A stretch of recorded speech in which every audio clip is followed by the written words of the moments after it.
Good afternoon and thank you for joining us for the news at noon on Truth Radio 98.7 FM. I am Olaide Folarin. First, the headlines.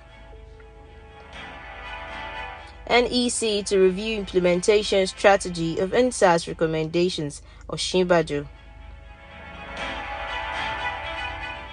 COVID-19, Unilag extends deadline for vacation of House of Residence. Northern lawmakers insist region must retain presidency in 2023.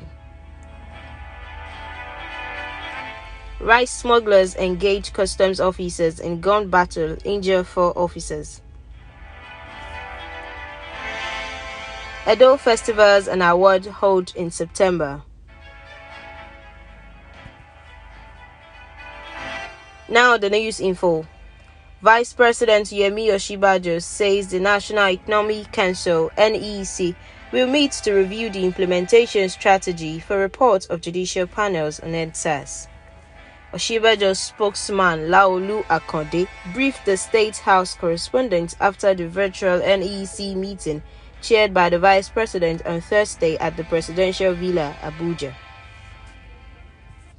NEC had, at the wake of NSAS protest of 2020, directed states to constitute judicial panels of inquiry to investigate complaints against the Special Anti-Robbery Squad (SAS) and other police units. Also today, the Council noted the receipt of NSAS reports from a number of states, and the Vice President noted that more reports are being awaited so the Council can have a full meeting to compile the report and review some of the implementation implications from the report. He noted, of course, that there are a number of states that have not yet completed NSAS panel reports. Reports have been received today from Ekiti, Enugu, and Nasarawa, and more reports are being awaited. He encouraged the states that haven't completed the panel's work to send in interim reports. So hopefully very soon the Council will have occasion to comprehensively review implementation strategies for the recommendations from the different panels, he said. Akande said that the Vice President also wished members of the Council and by extension all Nigerians a happy Salah celebration.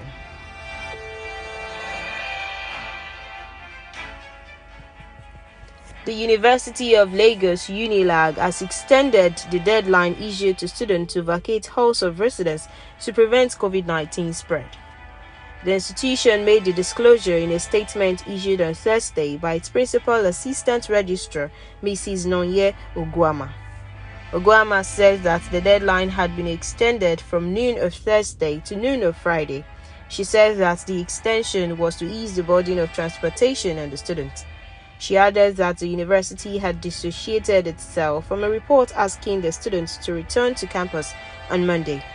This is fake news and did not originate from the university, Ogwama said.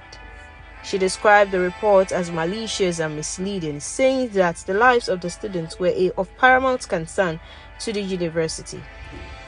She urged the students and the general public to disregard the information, saying that lectures for the remaining part of the semester will be delivered virtually with effect from July the 26th.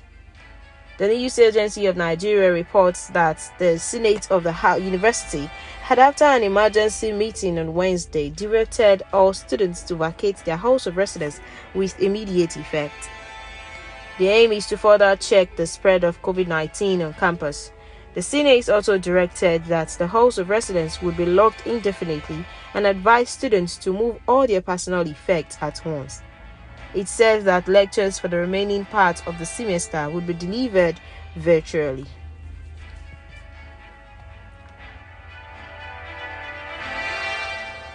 Northern state legislatures have said the North deserves to retain the presidency in 2023 because the South had ruled for 14 years while the North would have ruled for 10 years at the end of President Muhammadu Buhari's tenure. The lawmakers were assembled in Abuja on the platform of an advocacy for the 2023 presidential ambition of Kogi State Governor Yahaya Bello, however, asked the governor to intensify his consultation for the top position.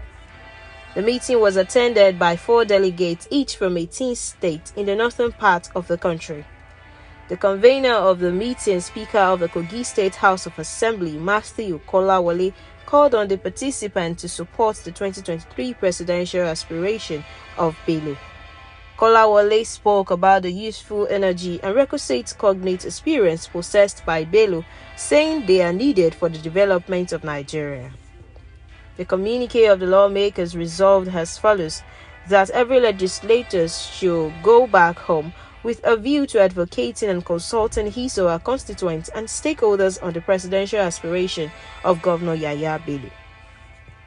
The meeting resolved that Governor Yahaya Bello is competent and indeed has cognate experience for the exalted office. The meeting therefore called on him to consult wider across the country. Is that the meeting review rotational presidency as advocated recently by the Southern Governors Forum. However, the Northern Part legislators believe the rotation of the presidency should be in favor of the northern part of the country. This is because from 1999, the southern part of the country has ruled the country for 14 years, while the north will be 10 years at the end of President Buhari's tenure in 2023.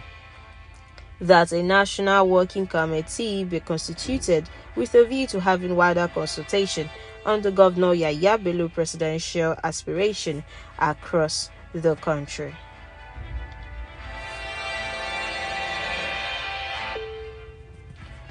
No fewer than 3 customs officials and a soldier were allegedly injured when they were attacked by smugglers in Igboora area of Ibarakwa local government area of Oyo State on Friday.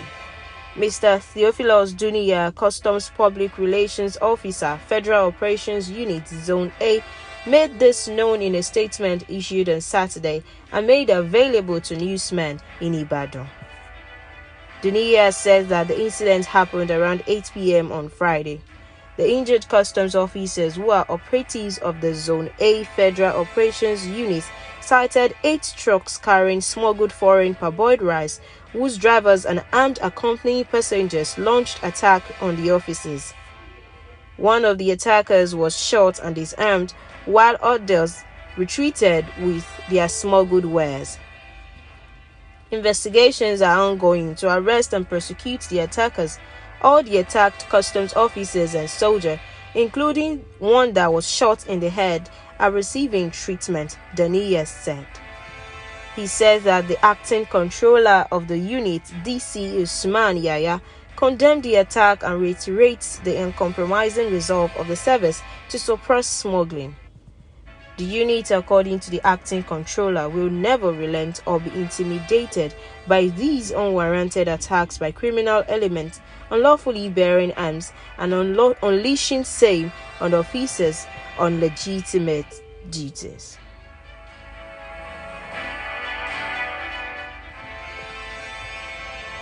The 10th edition of Edo Festival and Awards is set to hold from September the 17th to 19th, 2021 in the United Kingdom. In a release by the national coordinator of the event in Nigeria, Roland Igbedeme, preparations are on top gear to host the biggest diaspora gathering of Edo's sons and daughters. Igbedeme, a former senior special assistant to the then Edo State Governor Adams Oshiomhole on entertainment, noted that the annual event will afford stakeholders in the Edo State project to meet and chart the way forward for the state. The statement read in part, this year's event is slated to run concurrently for 3 days, starting with a symposium, an investment summit, and gala and awards night. This year's edition is set to honor deserving sons and daughters who have distinguished themselves in the service to humanity and the promotion of Edo State in different categories, which include the Best Senator and House of Representatives Member Edo State, Edo Man of the Year, Most Inspiring Edo Sportsman and Woman, Business Icon, amongst others. All the categories are open to the public to vote who they consider the best nominee in the different class. He called on voters to visit the dedicated website and sundry social media handles to cast their votes. Thank you so much for listening. I am Olaide Folarin, reporting for Truth Radio 98.7 FM. Enjoy the rest of your day.